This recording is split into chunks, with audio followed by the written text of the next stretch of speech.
Meus irmãos, minhas irmãs, eu gostaria de compartilhar a palavra em 1 aos Coríntios, primeira carta de Paulo à igreja de Corinto, 1 aos Coríntios, capítulo 15, a partir do versículo 50. 1 aos Coríntios, capítulo 15, dos 50 aos 58, 8 versículos, de um assunto extremamente importante para a nossa vida, para o nosso dia a dia. 1 aos Coríntios, capítulo 15, dos 50 aos 58. Amém?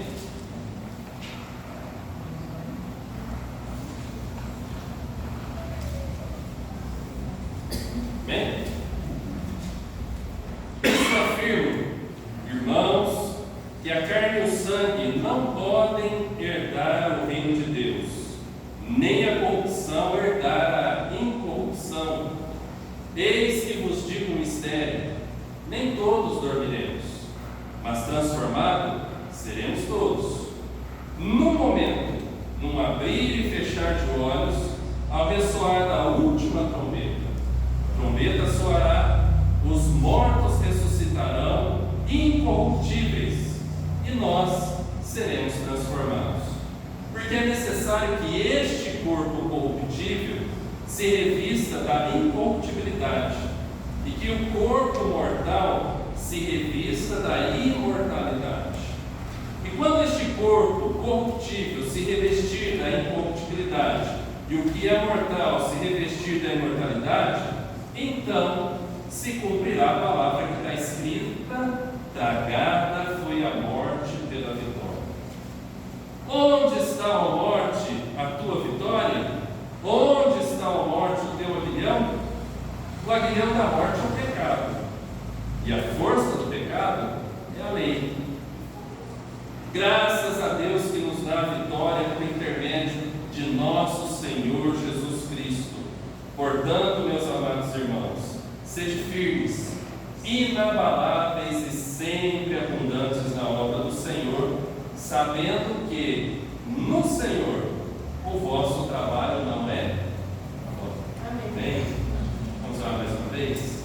Pai, fale conosco através da Tua palavra, que o Teu Espírito Santo nos guie pela Tua palavra, nos dando discernimento, entendimento, abrindo os nossos ouvidos para ouvir o que o Senhor tem a dizer, abrindo os nossos olhos para ver o mover do Senhor no nosso meio, para que o Senhor, ó Deus, possa aplicar a Tua palavra no nosso coração, gravando-a para não pecarmos contra o Senhor e aplicando para que a nossa maneira de viver seja segundo a Tua palavra, vivendo para a Tua glória, para a Tua honra, para o louvor do Teu nome, para o bem de cada um de nós e para a edificação da Tua igreja, que seja ao Senhor a honra, a glória e o louvor, no nome de Jesus.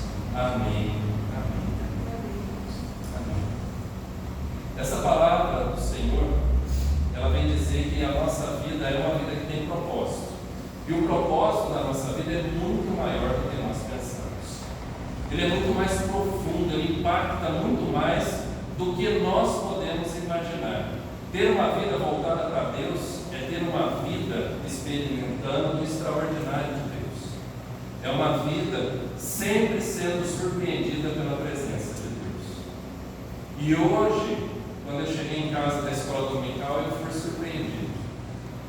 Um pastor amigo lá de Campinas faleceu, muito jovem, né? Na hora que eu estava antes do almoço ali, olhando o celular, apareceu no status da igreja que ele havia falecido às 10 horas da manhã. O pastor tinha feito o discipulado com algumas pessoas da igreja na quarta-feira. Quarta-feira ele trabalhou normal, a semana ele trabalhou normal e veio a falecer. E com essa notícia vem o sentimento da nossa vida que passa como um sopro. Esse sentimento, essa notícia traz o entendimento de que realmente as coisas desse mundo são neblina. Elas, do mesmo jeito que aparecem, elas aparecem. Porque nesse momento, o que vale todas as coisas? E ele sentiu uma dor de cabeça, foi ao hospital,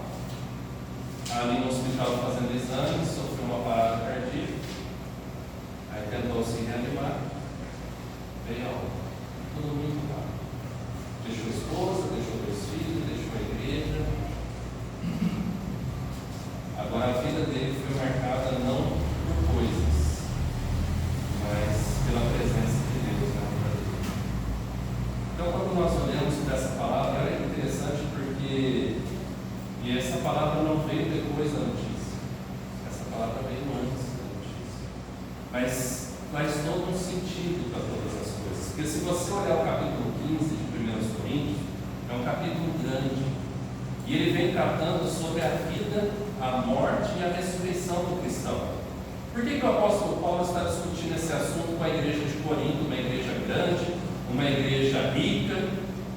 Porque dentro da igreja havia um debate sobre essa questão da ressurreição. Ressurreição do corpo, ressurreição da alma, o que acontece, como é que é essa questão da vida? Por quê? Porque a igreja é formada por pessoas que Cristo vai alcançando, mas essas pessoas levam algum tempo para que Cristo vá moldando o coração. E dentro da igreja de Corinto tinha um grupo chamado Saduceu.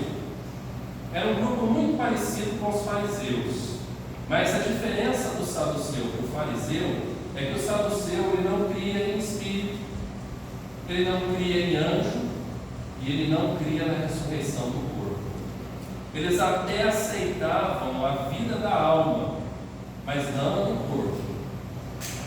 Então, dentro da igreja, falava-se muito a respeito disso e eles colocavam e acabavam discursando entre as pessoas da igreja, porque a gente sabe que há muita conversa nos bastidores e eles aproveitavam essas conversas para colocar a opinião deles de que o corpo não ressuscita. E o apóstolo Paulo está ministrando a palavra de Deus ao coração, porque Jesus teve o seu corpo ressurreto, porém transformado. E aí no capítulo 15 ele vai trabalhar muito sobre isso, ele vai usar a figura da semente. Porque quando você lança a semente, o resultado da semente é diferente da semente. A aparência da semente é uma, o resultado da semente é outro completamente. Se você lança a semente da melancia, a semente da melancia não se parece com a melancia. Se você lança uma semente de uma flor, ela não se parece com a flor do estado final. E o apóstolo Paulo vai trabalhar esse conceito com o conceito do corpo.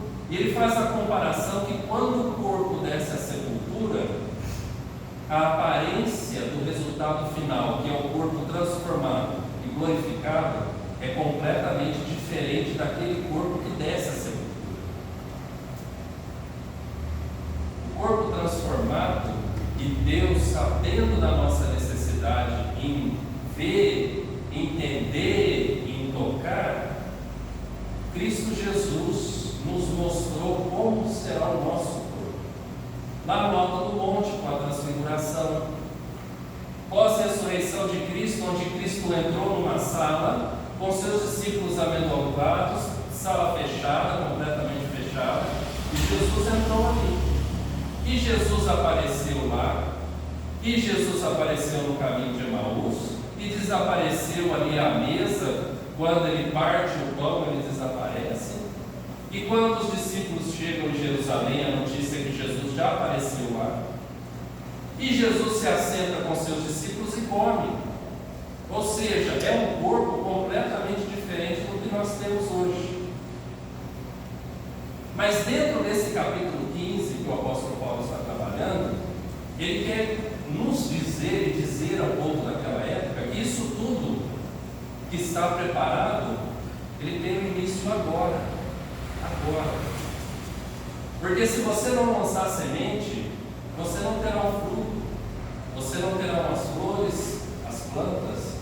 Tem que lançar a semente, e a semente precisa ser lançada agora.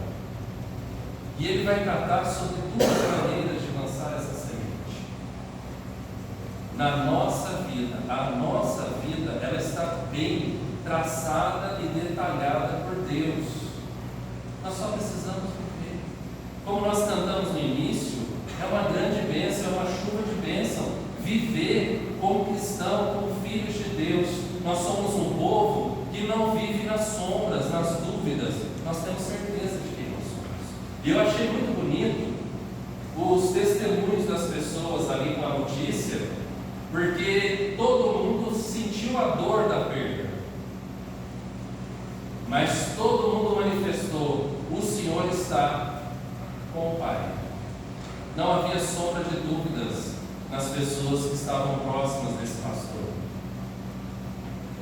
porque não havia sombra de dúvidas de quem é o Pai desse pastor. não há sombra de dúvida de quem é o nosso Pai. Nós não devemos ter dúvida no coração se nós somos de Cristo Jesus, para onde nós vamos.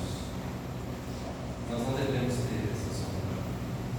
Pelo contrário, nós temos que ter alegria, e essa alegria nos gera uma responsabilidade de viver de modo digno do Evangelho, diz a palavra, de viver de modo digno daqueles que são filhos de Deus, porque o filho reflete os seus pais. O filho reflete os seus pais. Então aqui, nesse capítulo 15, dentro dessa perícope, dentro desse bloco que nós lemos, dos 50 ao 58, o apóstolo Paulo vai começar a falar sobre a maneira como nós devemos viver. E eu quero chamar a sua atenção no versículo 58, para a gente tirar algumas lições que ele vai discorrer a partir do versículo 50. Então, no versículo 58, a primeira coisa que ele vai dizer é: portanto, meus amados irmãos, a nossa vida, ela reflete na vida de outras pessoas. Nós fazemos parte de uma família e de um corpo. Nós não estamos sozinhos. Não somos órfãos. Nós não estamos sozinhos. Nós fazemos parte de um corpo onde tem vários irmãos. E nós somos membros uns dos outros. Nós estamos aqui para caminharmos juntos, para nos alegrarmos, para chorarmos, para compartilhar a carga uns dos outros, para defender uns aos outros, para exortar uns aos outros em amor, para ajudar o abatido, para animar o desanimado, para andar milhas e milhas e milhas com aqueles que precisam de nós. Então, o versículo 58 ele diz: portanto, meus amados irmãos, sede firmes. A nossa vida precisa ter uma firmeza na fé. Nós temos que ter convicção da nossa fé. Nós temos que ser firmes na prática da nossa fé. Nós não devemos vacilar. Nós não devemos nos deixar ser levados pelas dúvidas que o mundo coloca. O mundo jaz no maligno, e olha só o que o maligno fez. O maligno tentou colocar dúvidas no coração de Jesus lá no deserto, os dois sozinhos. E o maligno virou para Jesus e disse: se você é filho de Deus. Mas isso não abalou a identidade de Jesus. Jesus é filho de Deus, ele sabe disso. E muitas vezes o mundo vai fazer essa pergunta para nós: se você é filho de Deus, por que você passa por isso? Por que você está passando por aquilo? Por quê? Tentando colocar a nossa identidade, a nossa firmeza, a nossa convicção em dúvida. Foi assim que ele fez com Eva. Não é assim que Deus disse? Tentando manipular as coisas, e nós precisamos fazer como Jesus, rebater com a própria palavra. E Jesus rebatia, respondia com a palavra com convicção. Assim está escrito. Assim está escrito. Nós precisamos conhecer a palavra para que a nossa firmeza, e olha o que Paulo diz: a firmeza tem que ser de tal maneira que nós precisamos ser inabaláveis. Isso é difícil, mas isso não está em nós, está naquele que habita o nosso coração. Amém? É Ele quem nos torna inabaláveis. É Ele quem afirma e confirma no nosso coração quem nós somos. Portanto, meus amados irmãos, sede firmes, inabaláveis. É a primeira lição. A segunda lição é: sede abundantes. Abundante em quê? Na obra do Senhor. E aqui o apóstolo Paulo está partindo do princípio que primeiro o reino de Deus e a sua justiça. Então, mergulhe no reino de Deus e na justiça de Deus, porque a consequência da intensidade da sua vida e da minha vida com Deus reflete no resultado. Porque o que diz o texto? Buscai primeiro o reino de Deus e a sua justiça, e as demais coisas serão acrescentadas. Então, quanto mais profundo o nosso relacionamento com Deus, maior a qualidade das demais coisas que são acrescentadas na nossa vida. Porque Deus nos dá muita coisa. A pergunta é: nós sabemos, sempre sabemos o que fazer com todas as coisas que Deus nos dá? A Bíblia diz que tudo é do Senhor. Amém? Amém. Mas a gente consegue administrar as coisas que nós temos como sendo do Senhor? Ou às vezes nós somos confundidos a administrá-las como se fosse nossa? Quer um exemplo? O tempo. O tempo é nosso ou é do Senhor? Porque se nós administramos o tempo para nós precisamos de quantas horas no dia? Agora, se nós administramos no Senhor, as horas do dia são suficientes para todas as coisas, e ainda sobra tempo para aquilo que o Senhor falou sobre descanso. Sobre descanso. E o Senhor não está falando sobre descanso físico simplesmente. Porque eu não sei vocês, mas tem semana que eu passo pela minha folga e parece que eu não tive folga. E não é que eu trabalhei no dia da minha folga, é porque parece que o corpo não descansou, a cabeça não parou. Olha só como Deus fez. Como Ele fez é como Ele faz e como Ele nos ensina a fazer. Quando Ele criou todas as coisas, Ele criou todas as coisas em quantos dias? 6 dias. E por que Ele descansou no 7? Porque ao final do 6º dia, diz a Bíblia que Ele viu todas as coisas que Ele criou e disse que era o quê? Muito bom. Ele ficou satisfeito. Ele pôde descansar. A nossa satisfação está onde? Em quem? Porque se a nossa satisfação estiver em nós sempre somos devedores a nós mesmos. Nós sempre temos aquela sensação que deveria ter feito mais, e mais, e mais, e mais. Mas no Senhor, sendo o Senhor a nossa satisfação, a gente vai ter esse equilíbrio. Agora, Deus nos deu essa ordem do descanso, por quê? Porque nós precisamos disso, senão nós não aguentamos.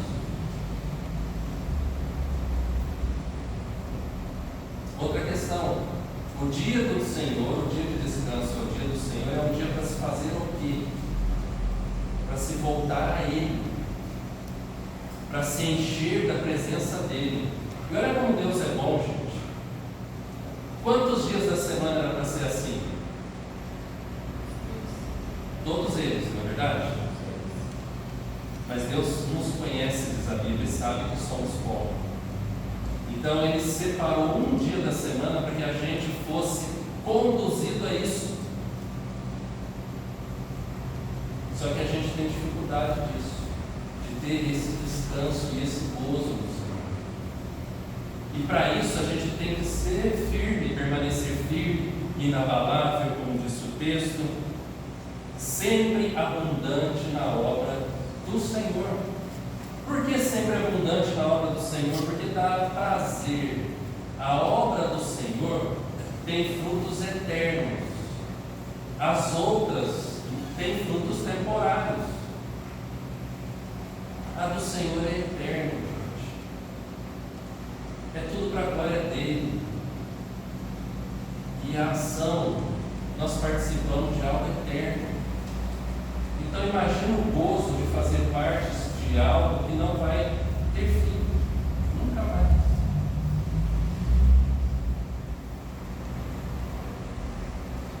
Pensa numa vida que se dedicou a construir coisas e numa vida que foi abundante na obra do Senhor. Quando chegar na eternidade, vai olhar e lá na eternidade vai ter coisas. Nós vamos construir alguma coisa para que faça parte da eternidade, ou do que nós chamamos de céu, da cidade celestial. A gente vai poder andar pelas ruas e falar assim: fui eu que asfaltei aqui. Ó, tá vendo aquela fonte? Fui eu que fiz. Agora imagina você olhar para as pessoas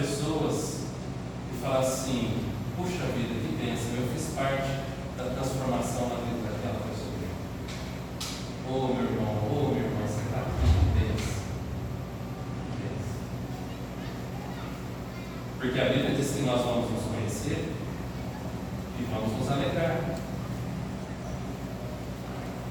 Que maravilhoso encontrar você aqui.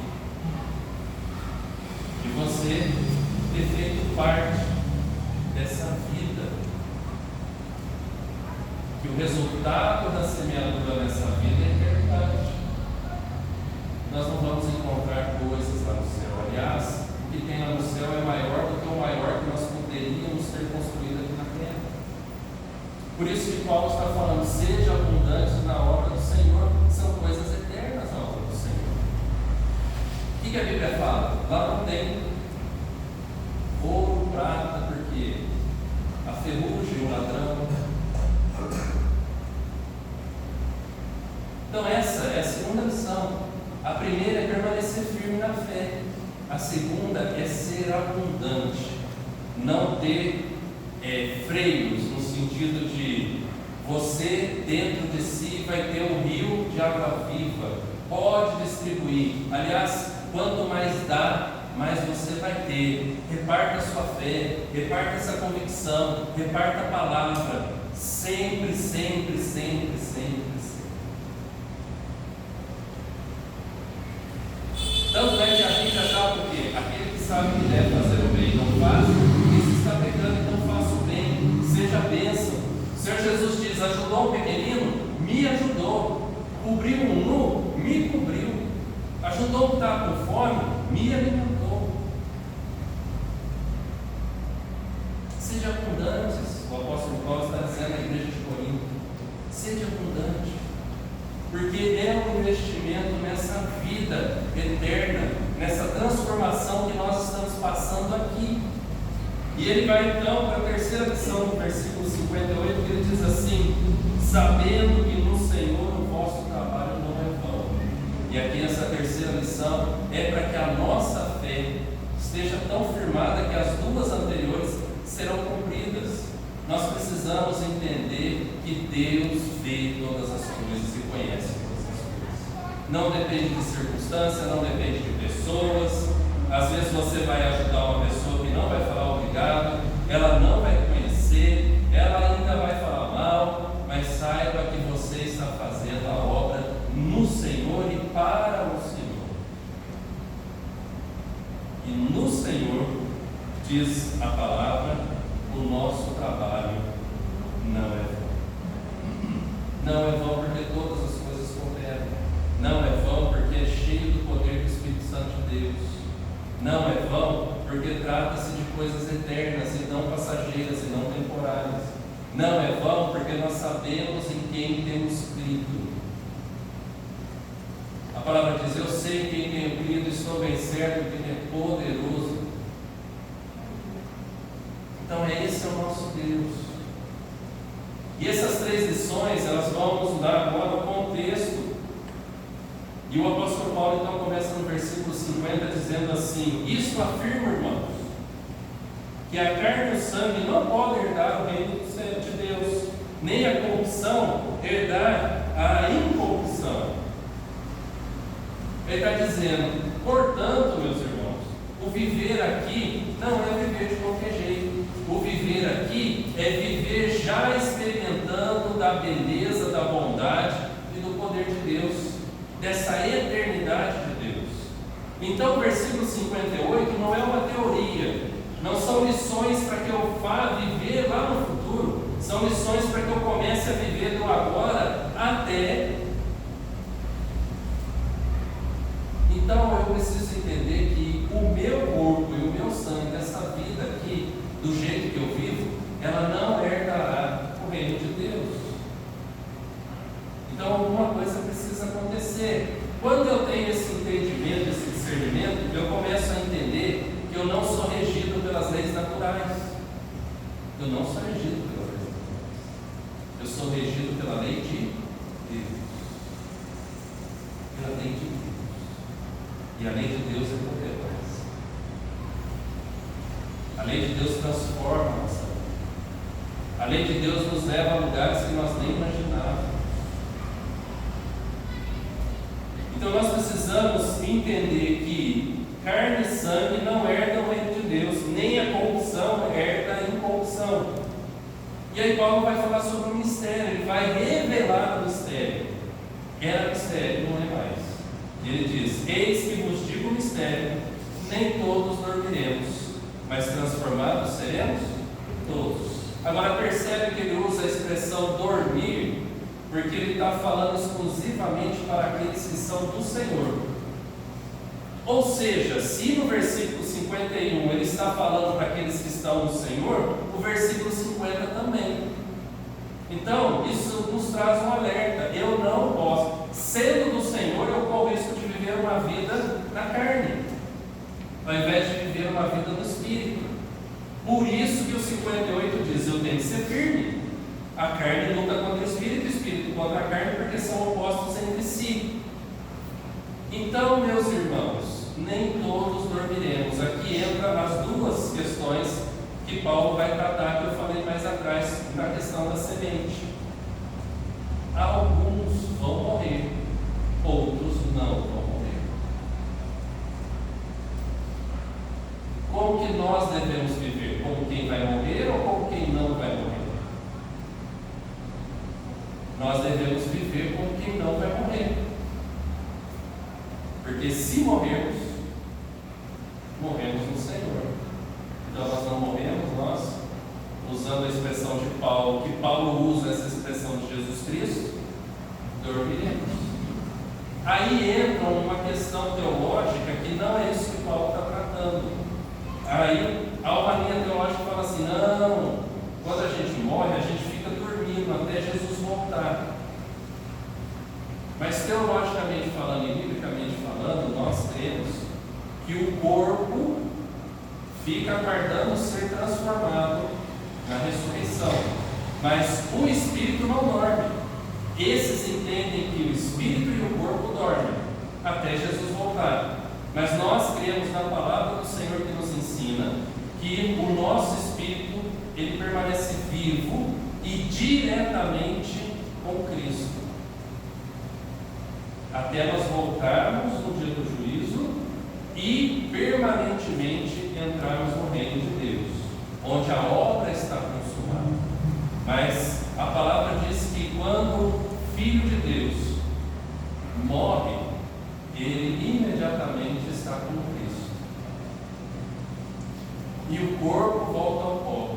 Mas quando ressuscitar, que é o que o apóstolo Paulo está trabalhando aqui, nasce um novo corpo, transformado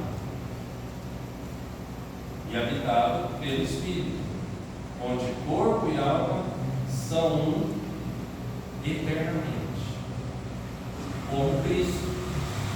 Como Cristo. Quando Cristo ressuscitou, Cristo apareceu lá para os discípulos e falou para Tomé: toca. Espírito não tem corpo, mas Jesus tinha corpo. Jesus sentou e comeu pão e peixe com os discípulos à beira-mar. Espírito não come, mas Jesus comeu. Ele andou com os discípulos no caminho de Emaús. Ele se assentou com eles, ele partiu o pão com eles. Ele desapareceu na presença deles. Ele não era fantasma. Jesus glorificado. E nós seremos assim. Qual a sua expectativa disso? Porque a grande questão que o apóstolo Paulo está tratando aqui é: de acordo com a sua expectativa, é que nós vivemos o nosso dia a dia. Onde você está mais ligado? À eternidade ou aos dias de hoje? Os dias de hoje passam como neblina.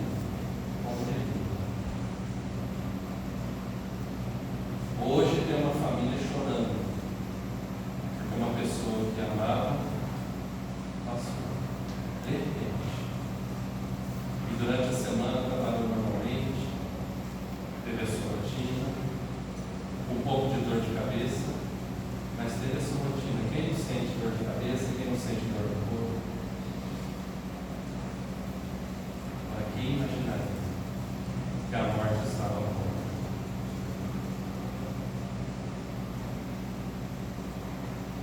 Hoje pela manhã nós oramos com uma senhora que o filho saiu e no trajeto morreu. Acidente de carro. Quem imaginaria? Nós vemos nos noticiários crianças que sofreram a morte por bala perdida. Quem imaginaria? Mas o apóstolo Paulo ousa dizer a morte: onde está a morte, a tua vitória? Onde está a morte, teu engano?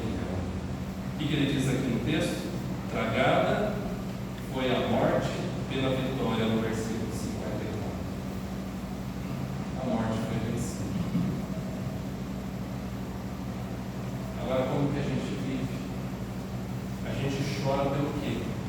A gente chora por saudade de uma pessoa querida, ou a gente chora por uma pessoa que você não sabe para onde ela foi?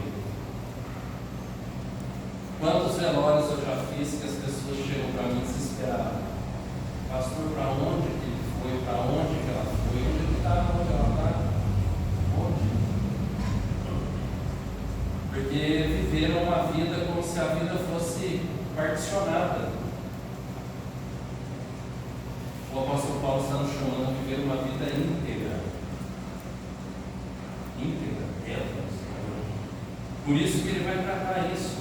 Ele vai tratar, olha só, versículo 52. No momento, num abrir e fechar dos olhos, ao ressoar da última trombeta, ou seja, vão ter trombetas antes, mas a hora que a última chegar, por que ele está tratando disso? Tem algumas pessoas que param e falam assim: pastor, mas quantas trombetas são? E aí você vai conversar com a pessoa e você percebe que, na verdade, ela quer saber quanto tempo ela tem para fazer a vontade dela. Porque a hora que chegar, se são 5 trombetas, então a hora que chegou na quarta, ela já sabe que ela tem que parar. Mas ela sabe que ela tem 4 para fazer a vontade dela ainda. Vocês já ouviram pessoas dizer: ah, não, ir na igreja, você convida a pessoa para vir à igreja, você convida a pessoa para ler a Bíblia, você fala de Jesus para ela, ela vira para você e fala assim: não, agora não. Como se ela pudesse colocar na agenda dela quando? Quando eu me aposentar, quando eu ganhar mais dinheiro, quando eu deixar de pecar, quando, mas quem estipula isso? É ela. E ela coloca Jesus como aquele vendedor de Barça. Alguém lembra das Barças? Aquela biblioteca gigante, cara, que o povo parava na porta e cantava BBC. Como se Jesus fosse um vendedor na porta de casa, sendo inconveniente, atrapalhando a minha rotina. Como se Jesus, no texto que diz: eis que estou à porta e bato, fosse alguém que estivesse batendo desesperadamente para entrar. Abre aí, por favor, eu preciso de você. Paulo está dizendo que vai ser ótimo. Agora Paulo está dizendo: você vai perceber e vai doer. Porque aquele que perceber e tiver no coração a convicção, vai se alegrar e falou: chegou a hora de encontrar com o meu Senhor. Agora, aquele que não, vai bater um desespero, porque ele não vai dar tempo. Na hora que ele pensar, o Senhor já está indo até embora. Já veio e já está indo. Não vai dar tempo de planejar e falar assim: viu, agora eu aceito. Não vai dar tempo. Por isso que Paulo está dizendo: a trombeta soará, os mortos ressuscitarão. Como que eles ressuscitarão? Eles morreram corruptíveis. O salário do pecado é a morte. O corpo voltou ao pó. Mas agora eles ressurgem como filhos e filhas do Senhor. O corpo transformado. E aí diz o texto: os mortos ressuscitarão incorruptíveis. Não há mais pecado, não há mais mancha, não há mais condenação. Os mortos ressuscitaram incorruptíveis. Diz o texto: e nós que não morremos? Diz o texto: nós seremos transformados em vida. Vocês já imaginaram isso, gente?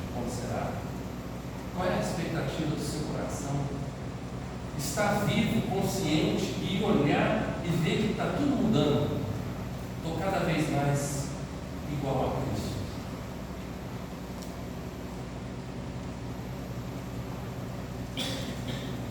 Já parou.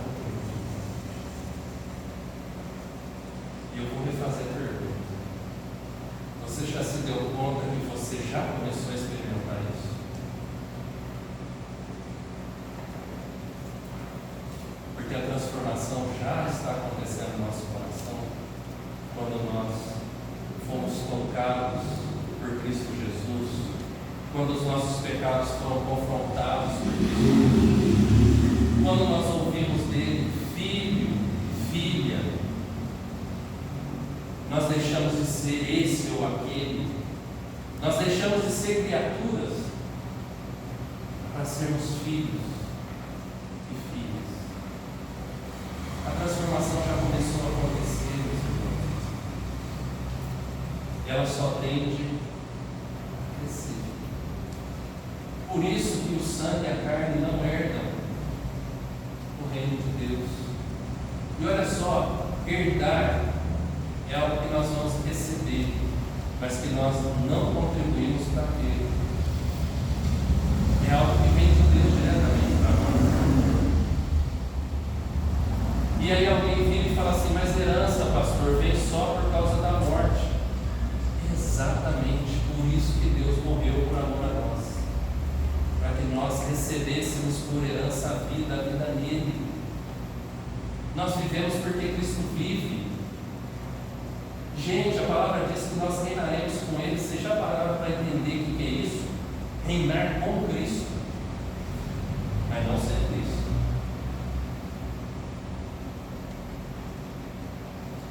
Nós precisamos ter expectativa no coração da vida cristã. Como nós lemos no início do culto em Romanos, a nossa alegria ela está no Senhor. Ela não está em comida e bebida. Mas também junto com a alegria tem o quê? Justiça e paz. Só que olha a ordem que Paulo escreve aos Romanos. O reino de Deus não consiste em bebida, comida e bebida, mas em justiça, paz e alegria. Ou seja, a alegria é completa. Por quê? Porque a justiça do Senhor veio sobre nós e ao invés de nos tornar inimigos de Deus, ela nos tornou amigos de Deus. Porque a justiça de Deus que veio sobre nós, ela veio sobre nós com o sangue da propiciação de Cristo Jesus sobre a nossa vida. Então, os nossos pecados já estavam pagos em Cristo Jesus. Então, houve uma reconciliação com Deus. Nós estávamos unidos a Deus novamente. Por isso veio a alegria em terceiro lugar. Não é uma coincidência, não foi um acaso a forma que Paulo escreveu. Foi uma sequência da ação de Deus na nossa vida. Perceba, gente. A Bíblia diz que uma folha não cai sem a permissão de Deus. A nossa vida não é por acaso. Não é por acaso. Por isso que ele diz aqui no texto que os mortos ressuscitarão corruptíveis e nós seremos transformados. Por quê? Versículo 53. Porque é necessário que este corpo corruptível se revista. Vai vir sobre ele um novo corpo, uma nova forma de viver. Se revista do que? Da incorruptibilidade. E o que é mortal se revista da imortalidade. Lembra do Éden? O homem, para tentar tampar sua nudez, se vestiu de folhas. E Deus, para tirar a nudez do homem, a vergonha do homem, o vestiu de quê? De pele. E Ele nos vestiu, nos cobriu com o próprio Cristo Jesus. Por isso que Gálatas, Paulo escreveu e diz: logo já não sou eu que vive, mas Cristo vive em mim. E esse viver que agora eu tenho na carne, eu vivo pela fé do Filho de Deus, que me amou e a si mesmo se entregou por mim. Gálatas 2:20. A minha vida agora é vivida de uma forma diferente. Eu vivo porque Cristo vive em mim. Por isso que nós oramos em nome de Jesus. Por isso que em Jesus nós somos mais que vencedores. Por isso que Ele é a videira verdadeira e nós é quem somos os ramos. Por isso que se estivermos nele e Ele em nós, nós daremos muito fruto. Porque a nossa vida agora é vida, porque Cristo Jesus é essa vida. Fora de Cristo não há vida, não há salvação. E o apóstolo Paulo diz então aí no versículo 54: enquanto este corpo corruptível se revestir da incorruptibilidade e o que é mortal se revestir da imortalidade, então se cumprirá a palavra: tragada foi a morte pela vitória. E ele não está falando que é necessário acontecer com todos para que de uma forma completa esse texto aconteça. Ele está dizendo que ao acontecer com cada um de nós, essa verdade existe em nossa vida. Por isso que a palavra diz que Deus tem prazer na morte dos seus filhos.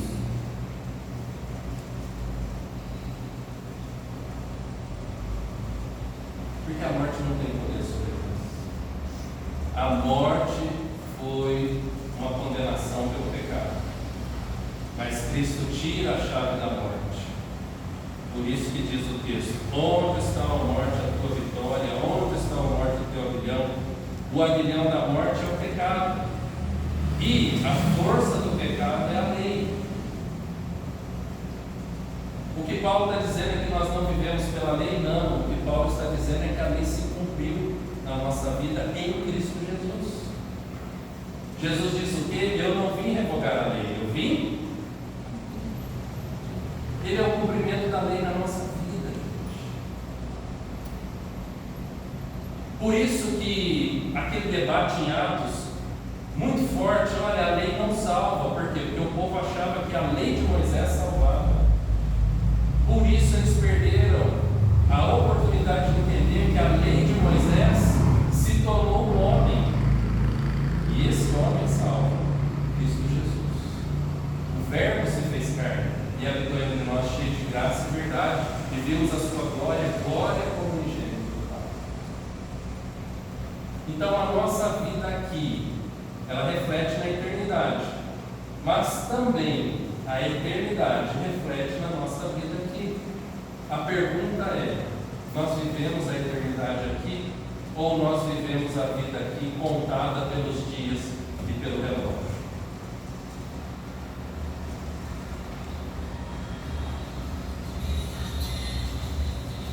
Versículo 57, graças a Deus.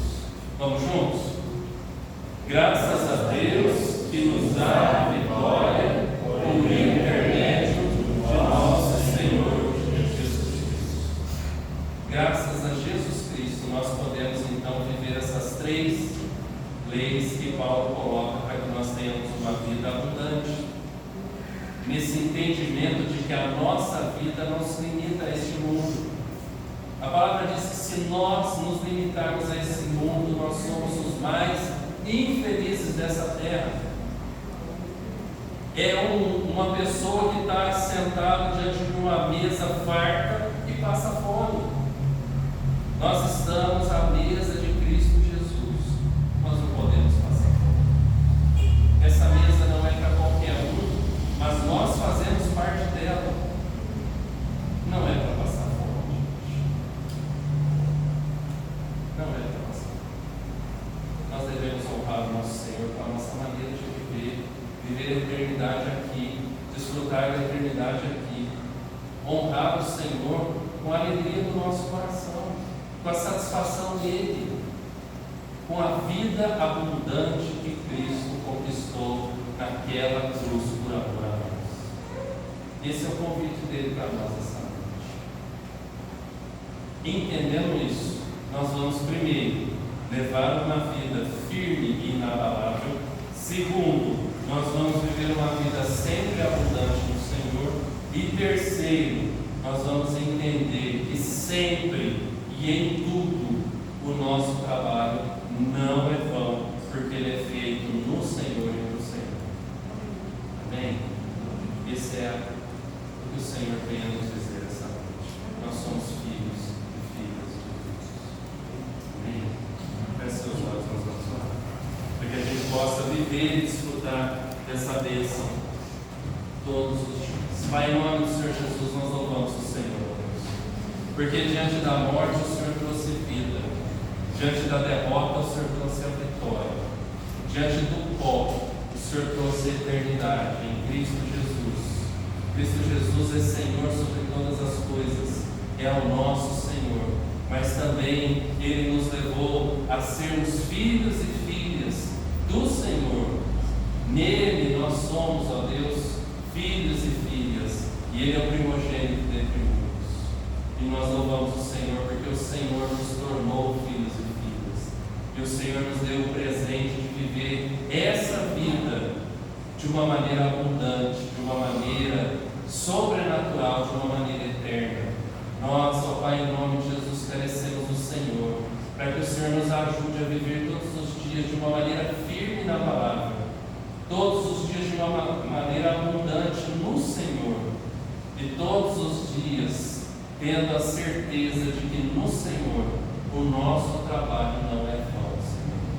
Que o Senhor, em nome de Jesus, possa usar as nossas vidas, cada um de nós, para que nós possamos dar frutos que glorificam o Teu nome. E quando o Senhor nos limpar, nós possamos dar mais frutos ainda para a glória do Senhor. E que assim, ó Deus, essa vida, ela possa ser de uma maneira onde eu e a minha casa possamos servir ao Senhor. Que nós e a nossa casa possamos servir ao Senhor, Deus. Que o Senhor abençoe os lares de cada um aqui essa noite, os nossos irmãos que estão aqui, daqueles que por algum motivo não estão.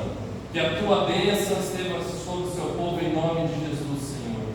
E que o Senhor encha sempre o nosso coração e este lugar com a Tua presença, manifestando a Tua glória e poder. E assim, ó Deus, nos tornando revestidos do Teu poder, uma igreja que avança, Senhor Deus, sendo luz, sendo sal, tendo bom perfume, sendo bênção do Senhor aos confins da terra, começando ao sair por essas portas, que as pessoas à nossa volta possam ver o Senhor e serem atraídas pelo Teu amor. Liberta vidas, Senhor. Liberta vidas do pecado, do vício. Liberta vidas, ó Deus, dos demônios. Liberta vidas. Salva, Senhor Deus. Salva o pecador. Traga de volta aqueles que se afastaram de Ti, Senhor. Que o Senhor possa encher este lugar com os Teus filhos e filhas que estavam lá fora, mas que o Senhor, como bom pastor, foi buscar, Senhor. E usa-nos como igreja do Senhor, ó Pai, para que nós sejamos instrumentos de bênção nas Tuas mãos, para que as obras das nossas mãos deem frutos eternos para o Senhor, para que, ó Deus, o nosso coração glorifique o Senhor, os nossos olhos vejam o Senhor, e os nossos joelhos se dobrem diante do Senhor, Te adorando no Espírito e em verdade. Que a Tua bênção esteja sobre o Teu povo, e que em nome do Senhor Jesus ela se espalhe através do Teu povo, hoje e sempre. É a oração que fazemos no nome de Jesus. Amém. Vamos ficar em pé, vamos receber a bênção do Senhor. E aqueles irmãos que quiserem o livro para estudar em casa e compartilhar conosco, é só pegar comigo no final. Não esqueça de mandar o WhatsApp para aquela pessoa que você orou, pode ser mais de uma, e esteja orando para essas pessoas todos os dias. E agora, Igreja de Cristo Jesus, e de paz, na certeza do amor de Deus em cada coração, que possa, em Jesus Cristo, ter a graça eterna sobre a vida, em Deus o Pai, o amor eterno sobre a vida, e no Espírito Santo do Senhor, o Deus que habita no nosso coração, o poder de fazer